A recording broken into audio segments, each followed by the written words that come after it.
Hello, नमस्कार दोस्तों। आज हम बात करेंगे रतन इंडिया पावर स्टॉक के बारे में और जानेंगे इसके इम्पोर्टेंट टारगेट के बारे में। साथ ही ये वीडियो आपकी एजुकेशन के लिए है, बाय सेल की कोई एडवाइस नहीं है। फिर भी आप ट्रेड करते हैं तो अपने फाइनेंशियल एडवाइजर से जरूर कंसल्ट करें। कल भी हमने इस स्टॉक के ऊपर एक शॉर्ट वीडियो बनाया था जिसमें आपको कहा था कि आपको इस स्टॉक को बाय करना है और मैंने आपको इस स्टॉक के टारगेट बताए थे। अगर आपने मेरा वो शॉर्ट वीडियो देखा होगा तो उसमें आपको जरूर देखने को मिलेगा और मैंने आपको टारगेट के साथ में इस स्टॉक का पूरा एनालिसिस 15 से 20 सेकंड का जो वीडियो था उसमें मैंने बता करके रखा हुआ था। अब हम यहाँ पर देखेंगे कि स्टॉक में जो टारगेट है वो कौन से रहेंगे और किस तरह से आपको पता करना है।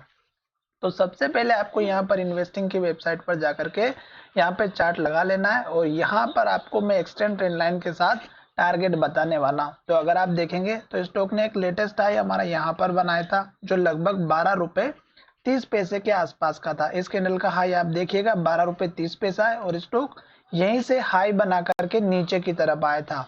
फिर स्टॉक ने इस लो को बनाया और ये लो तोड़ने के बाद स्टॉक में गिरावट आई थी। तो ये जो लेवल था स्टॉक का जो लो बना था ये इतना इंपॉर्टेंट था कि स्टॉक ने यहाँ पर पहले ही हाई बनाया था जो लगभग 9 रुपए 95 पैसे का था और स्टॉक ने जो लो बनाया था वो भी 9 रुपए 95 पैसे का था और स्टॉक ने यहाँ से एक ऊपर रिकवरी दिखाई। पर स्टॉक ने ये जो पुराना वाला हाई लेवल था जो यहाँ पर हमारा बना हुआ था स्टॉक इसके पास तक या इसके आसपास आया और स्टॉक ने यहाँ से गिरावट दिखाई। तो इसका मतलब ये हुआ था कि स्टॉक हमारा यहाँ से ऊपर जाने के लिए तैयार नहीं हुआ था और स्टॉक इस लेवल तक तो पहुंच ही नहीं पाता। क्यों? क्योंकि स्टॉक का एक रेजिस्टेंस लेवल यहाँ पर था जो पहले हाई बना हुआ था।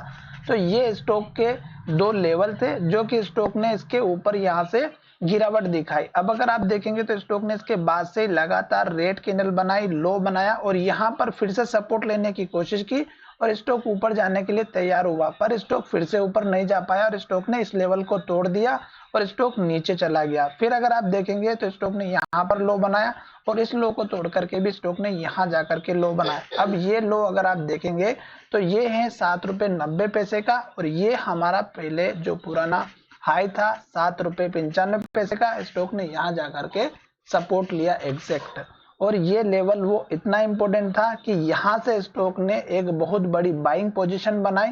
एक इस कैंडल में बनाई, दूसरी इस कैंडल में भी बनाई और तीसरी इस कैंडल में भी। तो यहाँ पर स्टॉक में इतनी ज्यादा बाइंग हुई, इतने ज्यादा बायर बैठे हुए थे जो कि स्टॉक को ऊपर लेकर के चले गए।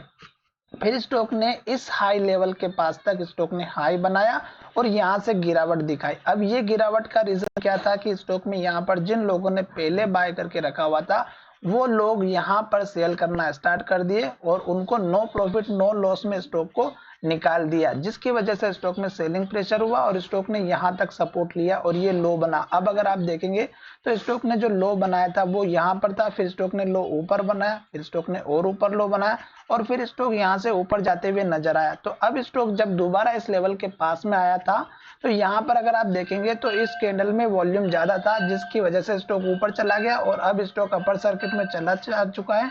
तो अब आपका टारगेट रहेगा पहला वाला 11 रुपए 10 पैसे का, दूसरा टारगेट आपको रखना है 11 रुपए 70 पैसे का और तीसरा टारगेट आपको रखना है 12 रुपए 30 पैसे का। तो चलिए वीडियो को विराम करते हैं। धन्यवाद, मिलेंगे नई वीडियो में।